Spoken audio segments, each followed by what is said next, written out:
We'd just like to take a moment to acknowledge that the article we read in full in this video is transphobic and may be triggering. Is Margaret Atwood a TERF? She's recently just shared an article on Twitter a few days ago. What we're going to do is we're going to go through that article and dissect it and say whether it is a TERF article or not. Spoiler alert, it is. You make me feel like a natural person with a vagina. Man, I feel like a person who menstruates. Quote, oh pretty person with a cervix. Apologies to Aretha Franklin, Shania Twain and Roy Orbison. But this appears to be where we're heading if language radicals get their way. Okay, so first of all, those three quotes that the author of this article has changed have not been changed to make them more inclusive. They've actually been changed to make them more transphobic. They've equated body parts with gender. All three instances are the exact opposite of what we are campaigning for when we campaign for inclusive language. This person who wrote this article is a moron. I can't add to that. Sorry. I could put some profanity in front of the word moron. And they're getting it, tying everybody up in linguistic knots so as to not offend or get clubbered by the social media mob. Tell you what, if I had a clubbering tool and a mob, I would... I do agree that there is some anxiety. I have anxiety about mispronouncing people and misgendering people, and I have anxiety about learning and changing the language habits of a lifetime. It can be anxiety inducing. I don't think that's a big deal. Change is hard sometimes. Is it worth it in this instance? Fuck yeah. I have anxiety about using the wrong pronouns for people because I might offend them. Yeah, but I have to say, I have misgendered people, and the social media mob with their clubbering tool have politely tapped me on the shoulder and said, hey, that's wrong. There are they, or whatever it is. Yeah. The inclusive objective is worthy. The erasure of women is not. It's not what anyone's trying to do, honey. Nobody, including non-binary and trans people, doesn't erase women. No, in fact, what it does is it correctly labels trans people and non-binary people. We're not asking you to call women non-binary. We're not asking you to call trans women anything other than women. Woman is in danger of becoming a dirty word, struck from the lexicon of officialdom, eradicated from medical vocabulary, and expunged from conversation. Aside from being factually incorrect, this kind of terrified, false, it's such a tool of the right, isn't it? Oh, my the hysterical straw man. Yeah, oh, my freedom of speech, I want to take it away. No, they don't. They don't care about you. I mean, now, you can actually still use woman. You can say that you are a woman. Fuck. That was incorrect. Look, there we go. Or here's another one. Trans women are women. I used it twice. Do I have to read this whole thing? It actually gets worse. Really? Mm. Which is a bitchy thing to do to half the world's population. It would be if it was something that was happening, yes. It shouldn't leave well-meaning people tongue-tied, lest they be attacked as transphobic or otherwise insensitive to the increasingly complex construct of gender. I think that any feminist who is arguing for a less complex construct of gender, who are you? What? Even without trans rights included, I want a more complex idea of what a woman is. Of course I do, because I don't want to be a housewife. I don't, No. Complexity is good. I think anybody who is concerned about being called out for being transphobic is probably been transphobic in the past and has been called out, Yeah. The Lancet, the protagonist and highly influential British medical journal, put bodies with vaginas on the cover of its latest issue, referring to an article inside entitled Periods on Display, a review of an exhibition about the history of menstruations at the Vagina Museum in London. Maybe the editor who tweeted the piece were just looking for clickbait, with the pull quote on the cover teasing that historically, the anatomy and psychology of such bodies has been neglected. This, although the author has used the phrase bodies with vaginas only once and woman 4 times. A hellstorm broke out, quite rightly, with readers indignant over the wording. As an author of a book on childbirth and women's bodies wrote, you're telling us that you've noticed that for hundreds of years you've neglected and overlooked women, and then in the same breath you're unable to name those people you've been ignoring? The magazine editor-in-chief apologised hastily. I mean, did this actually happen? This feels like a reframing. I would definitely be fact-checking this instance. It's assuming that women are being neglected from that article when this article here itself says that woman was used 4 times. I also think it again is linking the anatomy of a vagina and the function of menstruation to womanhood, and while they are features of some women's experience of womanhood, they are not the feature for everyone. Not all women have vaginas. Not all women have vaginas, and not all women, whether they have vaginas or not, have periods. Not all people with vaginas are women. Exactly. Like, all of those things are true, and this anecdotal evidence of the decline of language ignores and subverts that, and therefore is transphobic. Yeah, this is really emotive, indignant language. It's so over the top. I have been scorned. Paragraph by paragraph, this is an attack on trans people. It is fear-mongering to try and make other people attack trans people. But the writing here is intentionally emotive and is not factual. Yes.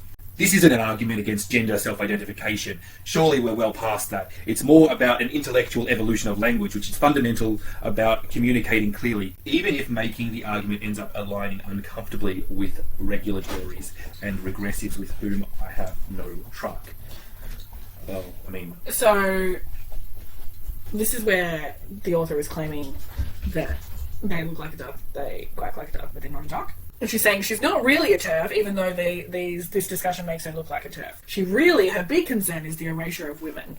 So far, her concern has been to align womanhood with anatomy. So that's news to me. I think what she's incapable of doing, this author, is taking her experience of being a woman and saying that other people may have a different experience. She's yet to provide any evidence that the language is changing in a way that erases women.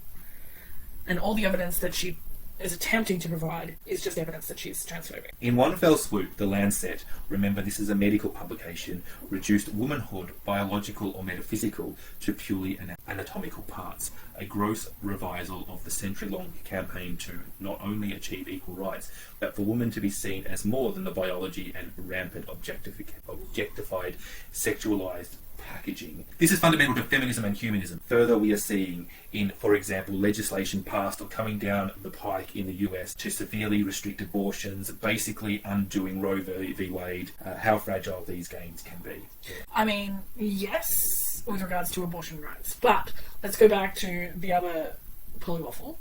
Is not reducing women to being people with vaginas. It is distinguishing between women and people with vaginas. It's actually detaching gender from anatomy.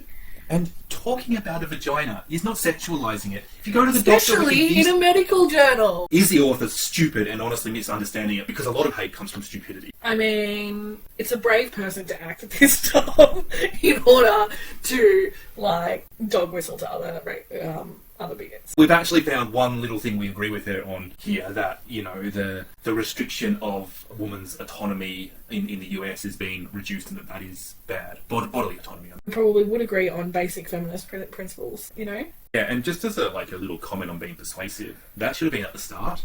That should have been the thing that you hooked people in with. No, it made me feel like an actual... Yeah. womb-having person. Don't put the hate first if you want to convert people. Just bigots, just in future. The Lancet episode was not an overly woke outlier. The American Civil Liberties Union took detestable liabilities by deliberately mauling the words of beloved and brilliant Supreme Court Justice Ruth Bader Ginsburg in marking the 1-year anniversary of her death, reaching back to comments Ginsburg made during her confirmation hearing in 1980, wherein she spoke about the rights of women to obtain an abortion. The ACLU unilaterally removed woman, replacing it with person. I mean, I would hate to think that if women fought and get the right to an abortion, that trans men do not have that same right. Read the quote, because I actually think this is really interesting. It came out thusly. The decision of whether or not to bear a child is central to a person's life and their well-being and dignity. When the government controls the decision for people, they are being treated as less than a fully adult human and responsible for their own choice. I think that altering the quotes of dead people is probably slightly... I wouldn't do it. But I think that this particular quote, when you take out woman and you put in people, it points out how fucking ridiculous it is to control women in a way that is different from men. And no one is going to mistake who this abortion law applies to. No one is going to think that it applies to someone who doesn't currently carry a baby they don't want to have. Women get the right to an abortion, or all people get the right to an abortion. The How same is that people different? are getting the right to an abortion. It doesn't, I mean, except for including trans men. Exactly. We're And non-binary folk. Like, yeah. The fighting for the rights of an abortion seems stupid if you're only going to limit those rights to women, which is essentially what she's arguing for because of some language hiccup. Anthony Romero, Executive Director of the ACLU, also subsequently issued a grovelling mea culpa, promising he'd never again drastically alter quotes in the future. But is that really a lesson that needs to be pounded into his head? And still Romero tried to justify his interference by claiming that Ginsburg would have supported more inclusive language. Maybe so. I would really like to know what she might have thought, but we don't and can't, and it's outrageous for anybody to mismatch the justice's voice. I bet you we can, and we do. I bet you I can Google Ginsburg trans rights. the false outrage here is ridiculous. I'm just going to do it. RGB trans rights. It's very clear that Ruth Bader Ginsburg supported trans rights. Yeah. Women have abortions, or I suppose, in the tiniest of numbers, people born with female genitals who identify as male or fluid can terminate a pregnancy. I mean, that actually seems like an inclusive way of saying it. Yeah, but I want to know, like, can we Google trans men and non-binary people exist? Reducing the number to the tiniest of numbers is an interesting way to dismiss a group of people. In the United States, 1.4 million adults. So what's the population? So it's 330 million. So 1.5 in 330. That's 1 in 200 million. Sorry, that's 1 in 200 people identify as trans in the US. Now, that's 0.5%. 0.5%, and that's trans. Doesn't... I didn't look up trans men and trans... I've assumed that they would be even, and I don't know if they are. It doesn't appear to include non-binary people. No, it doesn't. Which I actually suspect is probably the larger number. How small does a group of people need to be before we won't consider them in our systems? I know. There's not many of them. We can discriminate against them.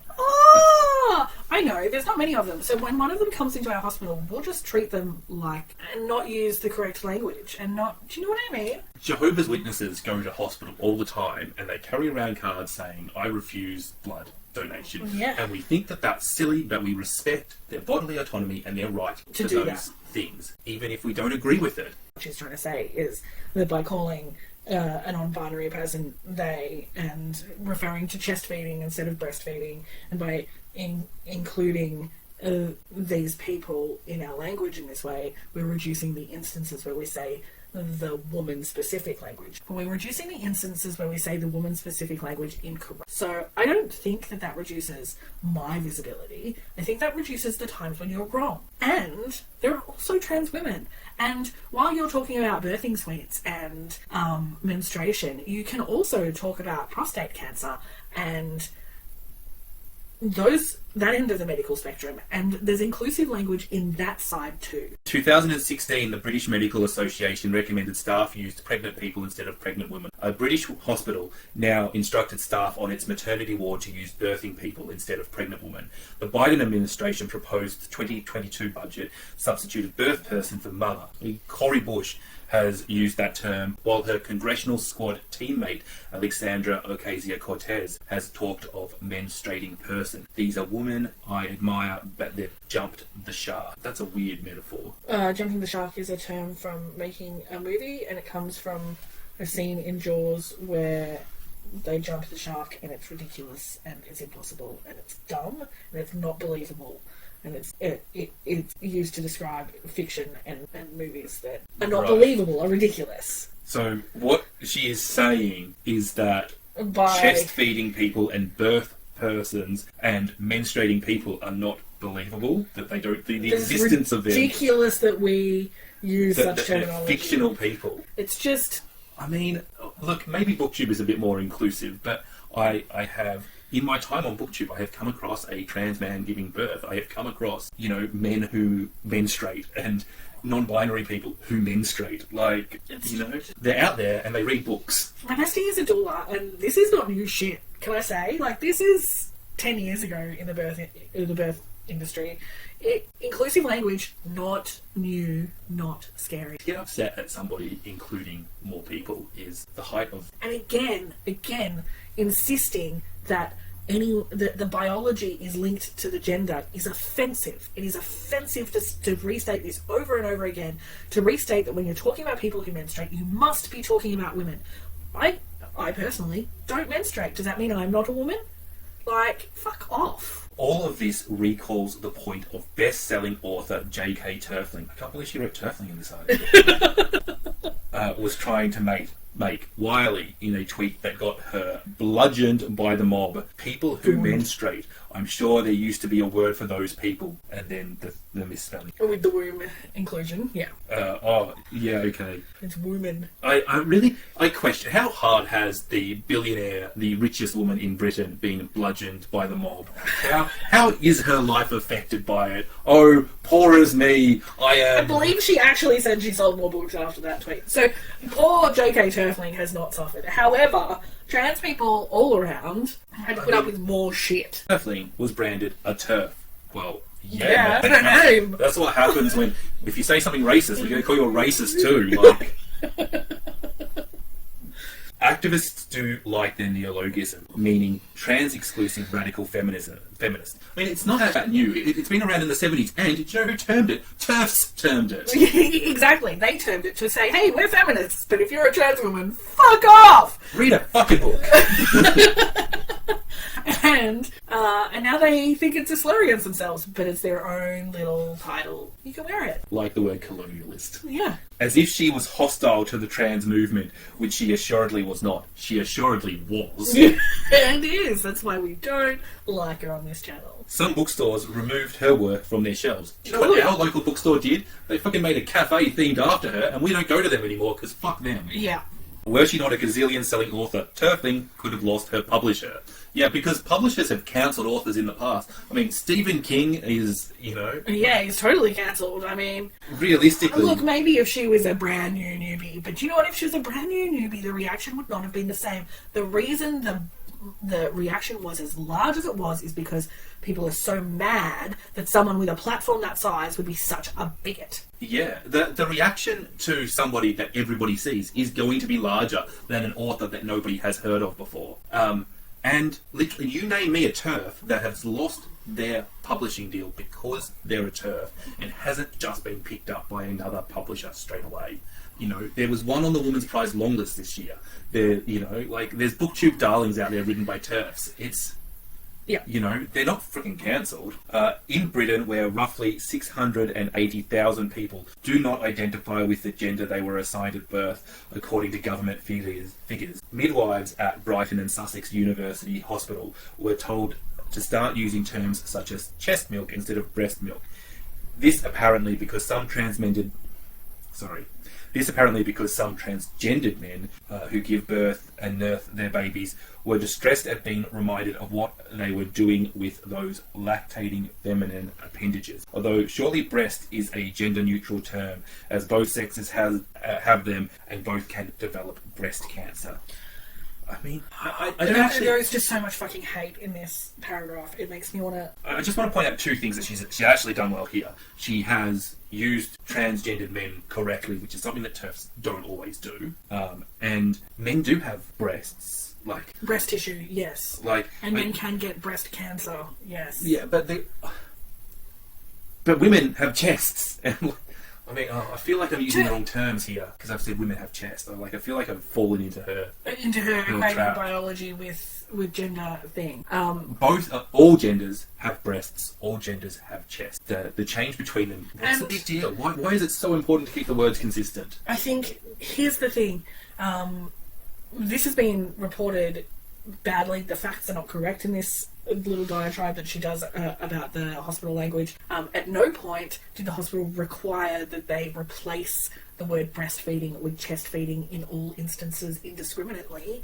The word chest feeding was simply introduced into the acceptable language to be used when appropriate. No one is saying that you go into the room of a cis woman who is breastfeeding a child and that you must use the term chest feed in that instance. No one is saying that. No one is erasing the word breast from the fucking vocabulary. The purpose of language, communicate your idea. If you can do that, what is the problem with erasing a word? Like, you can't actually erase a word. The only way you erase a word is if people stop using it. And if people stop using it, it was probably a shit word. This is all directly a phenomenon resulting from trans activism run amok. I get the passion for language to improve gender and LGBT equality, to minimise the cognitive mental salience of males. I'm glad you get that. I'm really glad that you understand that recasting gender, the words we use to describe gender, and the gendered nature of our language is important for changing attitudes towards people of all genders and the queer community. I'm really glad that you understand that, because this entire article has demonstrated. Yeah, how can she possibly understand that? When she doesn't understand that people with vaginas and women are not synonyms. If you did understand that, I hope that in the next paragraph you can explain what the fuck has led to your weird conclusion. Yeah. The movement has been spectacularly successful in the progressive West, although English isn't as heavily gendered as, say, Italian or French. Truly, props for the undertaking that has given voice and power to demographics historically oppressed, horribly shaped and disproportionately subjected to violence. Fine. I agree with that. Merriam-Webster was the first dictionary to add gender-neutral pronouns they and themselves to refer to a person whose gender identity is non-binary. But these examples go far beyond instances of neutral pronouns in an outer orbit of linguistics where both women as a gender and women as a noun are being blotted out. This is where there's more than a whiff of misogyny to it. Why woman, the no-speak word, and not man? Why not person who urinates standing up, or people who ejaculate? I think I covered this earlier when I said about prostate cancer and prostate health. There are just as many instances where trans women need to be included in a penis anatomy, as there are instances where trans men need to be included in vagina anatomy.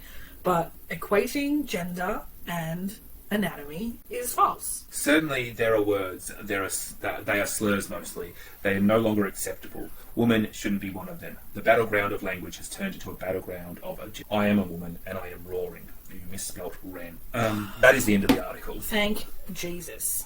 I mean, that's a TERFy article. That's as TERFy as a TERFy article gets. I am horrified, not only at the quality of the writing that gets published these days, that this kind of viewpoint is still getting platformed.